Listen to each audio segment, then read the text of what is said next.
great to be here. I am passionate about pigs in Africa and even more passionate about genetics.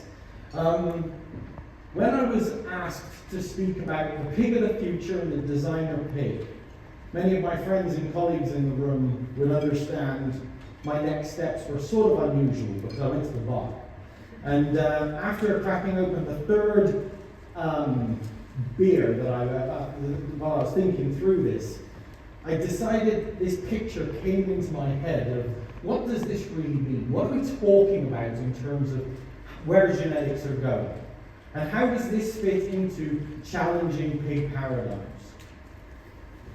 Incidentally, when I showed that picture to my son, he just turns around and says, "Dad, it's a little bit vain if you put a picture of yourself in your presentation." I said, he's a little git, I don't know where he gets that from, but that's a separate point. Anyway, so what I really want to talk about today is where genetics is and where genetics go. How is this going to impact you? And what does it mean for you? It's always difficult to follow somebody like Dr. Tuck, but he was absolutely right. If we're doing today what we are doing next week from now, we're probably not going to be here at the next PIGx. Because there's a lot of questions in terms of what is the designer pig. When I asked how long I have to speak here, I said, I've got this topic covered. Just give me 2 hours and I can get it done. So here's the 20-minute version. But there's a lot of interesting questions. Please speak to me after if you want to dive into the detail of any of these. But what is coming is fundamentally going to change our business. There's some important questions. But in order to understand the future, we have to also look at the past. Because when we start to talk about challenging pig paradigms, we need to actually go back in time and say, what shifts in the paradigms of animal breeding have we already seen? So this got me cracking open my book on history. What have been the real shifts? What have been the paradigm shifts in animal breeding and genetics? And, you know, I work for a genetics company. And genetics companies really love to talk about all of that that's new and, hey, this is going to change the world. But fundamentally, there's only been really 3 big things in animal breeding and genetics that have changed the game. That all starts back in my home country with Mr. Robert Bakewell. What did he do? We always remember this from school. Simply his paradigm-shifting idea was, I'm going to make my best one to the best one. He basically invented Tinder for livestock. But hey, it worked. Swipe right, swipe left, job done. We are going to make better genetic improvement that we can utilize. We then had this big gap in terms of creating genetic improvement. It wasn't until the 1960s that Charles Henderson at Iowa State University came up with the Bloch equations. What was really interesting about this paradigm-shifting technology to drive animal breeding is that we had to wait until the 1990s to have the computing power to actually implement that in breeding programs. But that changed again. We could use information on related individuals to drive genetic improvement forward. But then we only had to wait until 2021 for the paper of Mewison et al., and that was the birth of genomic selection. Key point to note, these paradigm shifts are getting closer. We know genetics works. Here's an example of a genetic trend. This genetic provider put in genomic selection in 2013, and we see that the impact of relationship-based genomic selection changed the rate of genetic improvement. That means the pig that you're using on a day-to-day basis is getting better at a faster rate. And certain other technologies, when you start layering these on top of on top of selection intensity, genetic dissemination, more accurate data, combined with that genomic information, continues to bend that curve upwards. So continue to challenge yourself in terms of how you're managing that animal to get that genetic potential out. But what's coming next? We talked about those changing paradigms in animal breeding. More is coming all the time and faster. If we already start to think about where we're collecting data and how that impacts your system, We're already looking at implementation of crossbred data as well as purebred data. That's for a number of years, but it's going to become more important. I can envisage a future where measuring traits in nucleuses becomes irrelevant compared to measuring traits where that genetics needs to happen, which is fundamentally in commercial production. We're measuring traits on purebred animals when we need the trait to express in crossbreds. That's already being combined, and it's increasing genetic accuracy for improvement at the level of your farm. On the other side, our understanding of the underlying biology of the animal is continuing to develop at a rapid rate. We can start layering on top of that basic genetic information things like gene expression, things like protein dynamics. We understand the biology. That's going to allow us to increase the accuracy of the underlying breeding values and drive genetic improvement even faster into the future. That's pretty exciting. Then we can increase the accuracy of that data coming back in by moving from the standard mixed model equations, normal statistics, the power of big data, AI, neural networks, machine learning. These things are all being implemented to drive the underlying accuracy without even touching the underlying genetic code. New tools, things like CRISPR-Cas9, the ability to be able to go in and create genetic variation at individual level is a real conversation. This is not just impacting livestock, it's going to impact crops. Climate-resistant soy, climate-resistant corn. All of these elements are fundamentally going to change agriculture. We can talk about PRRS resistance. Doesn't really make much impact here in South Africa. But when I talk about where I'm having conversations with the scientists at the Roslin Institute, and we start talking things like influenza resistance, African swine fever resistance, we start talking about foot and mouth resistance, where the innate animal is genetically resistant to those diseases. That is a game-changing technology for the African market. Do we understand the impact that those technologies are going to make in this market? It's going to be revolutionary. And Africa's got the resources, the land to grow feed, the local domestic market to take advantage of these technologies in a game-changing way from a global agricultural production standpoint.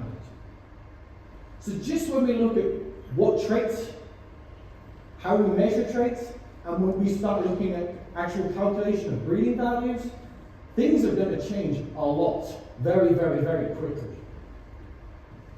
And that's not even starting to go into the next part of the paradigm that I want to talk about, is a fundamental of genetics. The same as any KPI on your farm. If you do not know your feed conversion on your farm, you're not going to improve it, guys. If you want to improve any metric on your farm, the only way to start is to measure it. Genetics is exactly the same. And we've come a long way. There's going to be paradigm shifts, whether it was traditional phenotyping, we've moved into our modern era, what comes next? And I get fundamentally excited about how that journey continues to go. One of the things when I'm in Brussels talking to politicians, again, I'm really lucky Brussels has awesome beer after these conversations, but that's a separate point. There's a lot of people who still think that we're stuck in the pre-1970s, 1980s era. Simple selection, right? You're just trying to make things grow faster. And you ignore everything else. You ignore welfare. You ignore sustainability. You ignore antibiotics use. That's an educational piece. Don't make the same mistake in the South African industry. We need to engage with these people and make them understand just the really broad scope of modern genetic programs. We're looking at things like managing genetic diversity, reduction of economic, environmental impact, but it is not this or that. Modern genetics can deliver wins on all of these at the same time. And that's pretty cool. But let's talk about the eras. What has been the eras? I talked about the major paradigm shifts in terms of selection. here's the major shifts in terms of what the focus has been. A lot of us in the room are unfortunately a little bit going towards the end of our careers, me included. And we remember many moons ago, the main conversation was reducing P2. I need more loin depth. I need efficiency. That was the first sort of major selection pieces people focused on. As we started moving into the 90s, everybody was like, pigs, more pigs, please.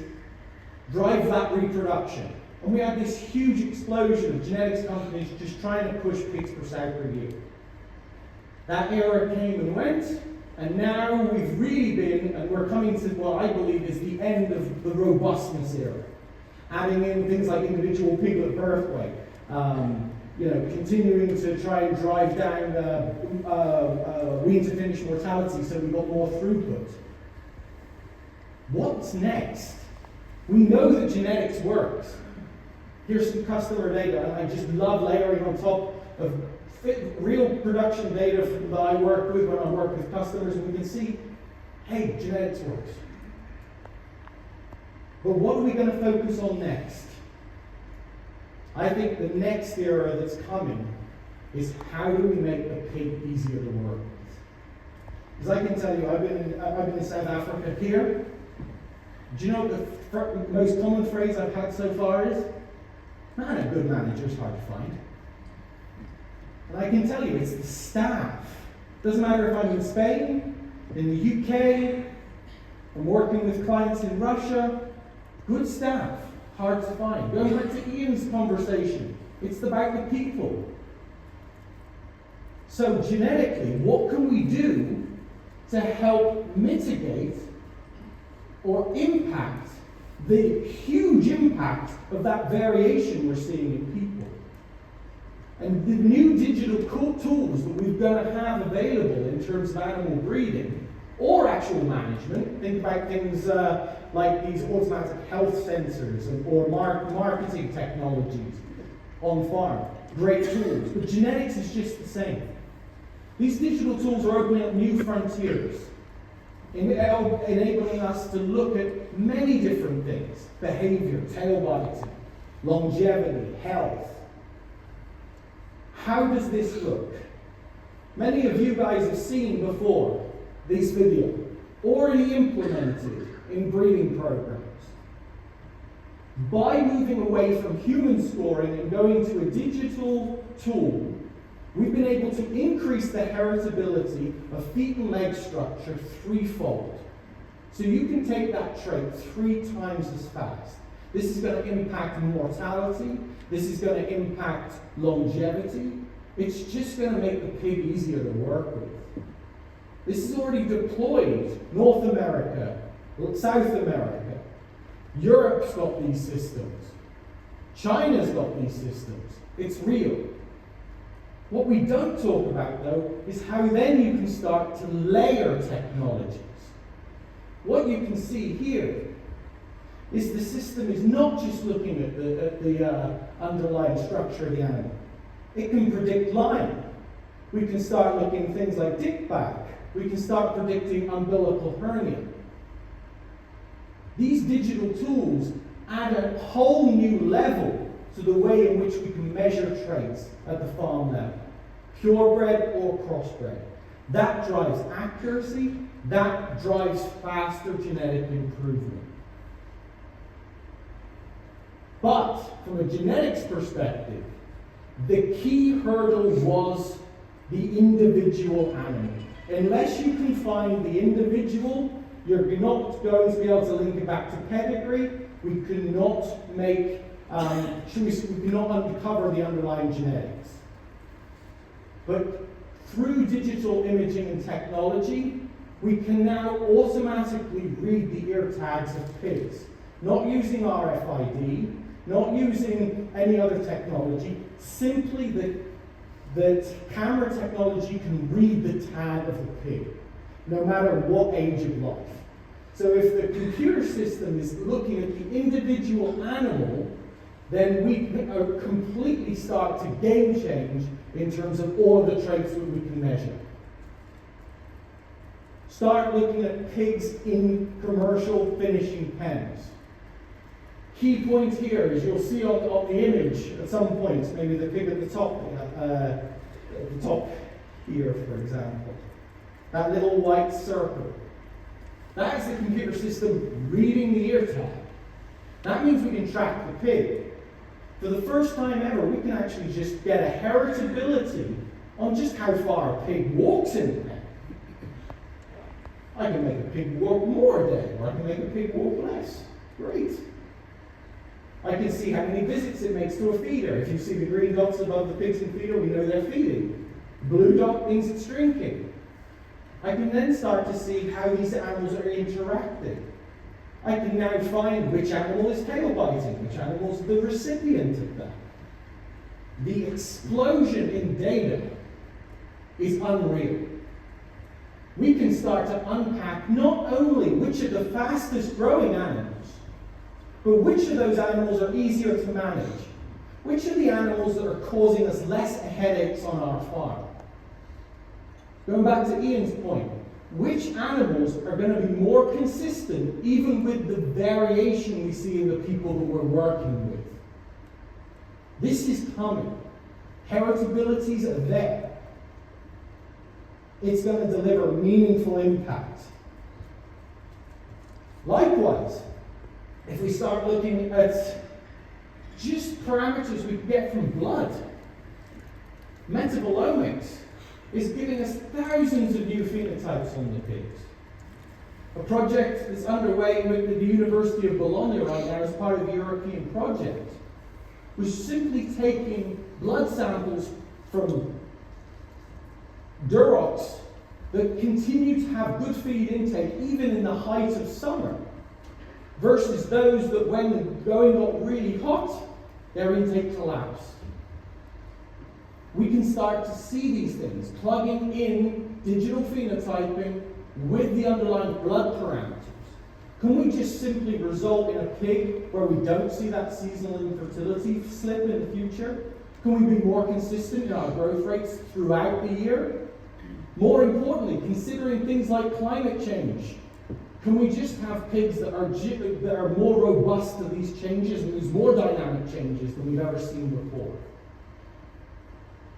We're starting to unpack and look at traits that are completely new, that are going to lead to really meaningful differences in your business.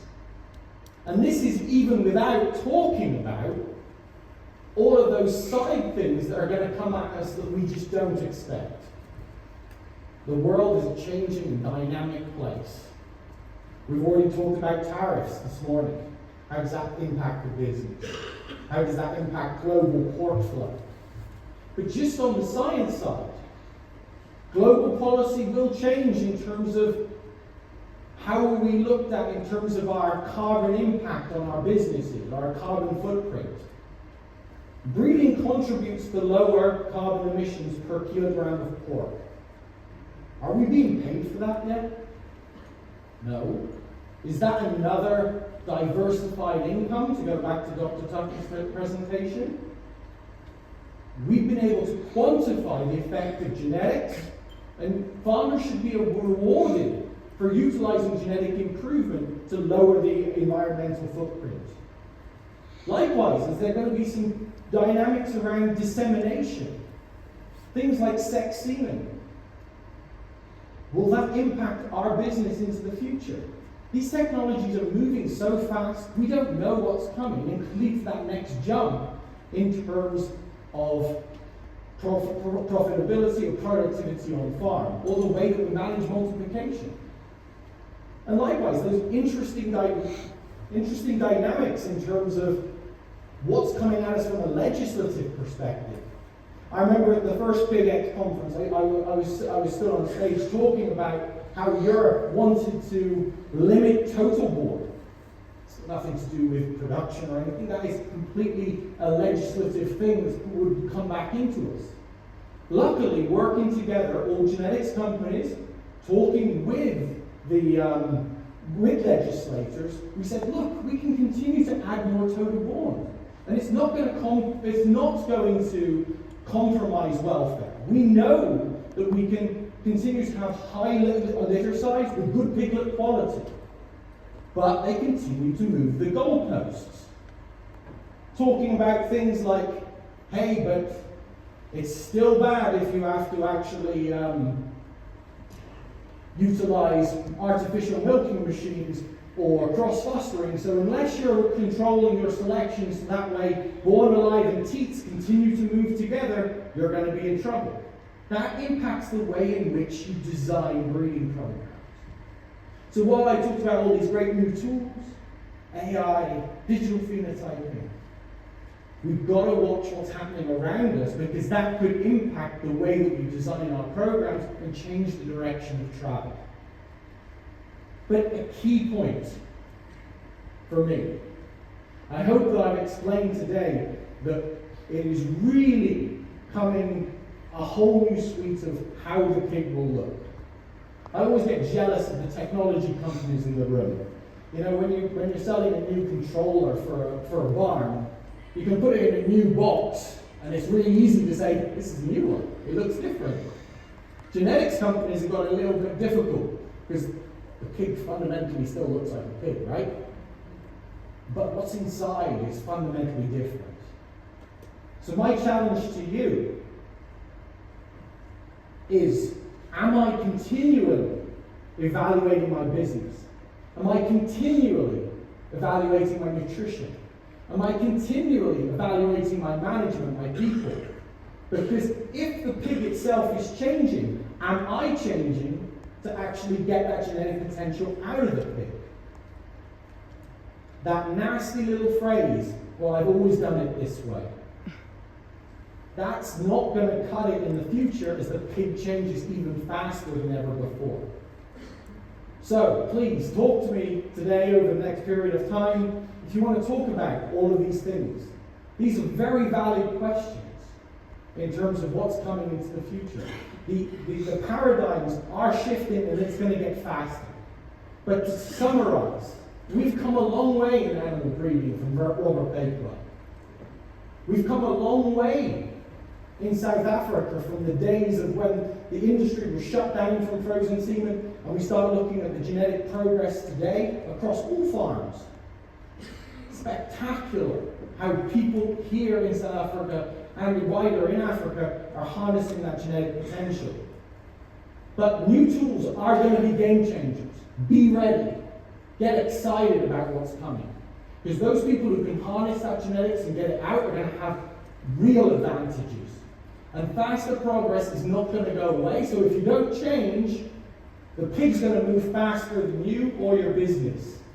Because bottom line, extraction and expression of genes in your farm is what we're focused on every single day. With that, pleasure to be here. We look forward to a beer later. Thanks very much.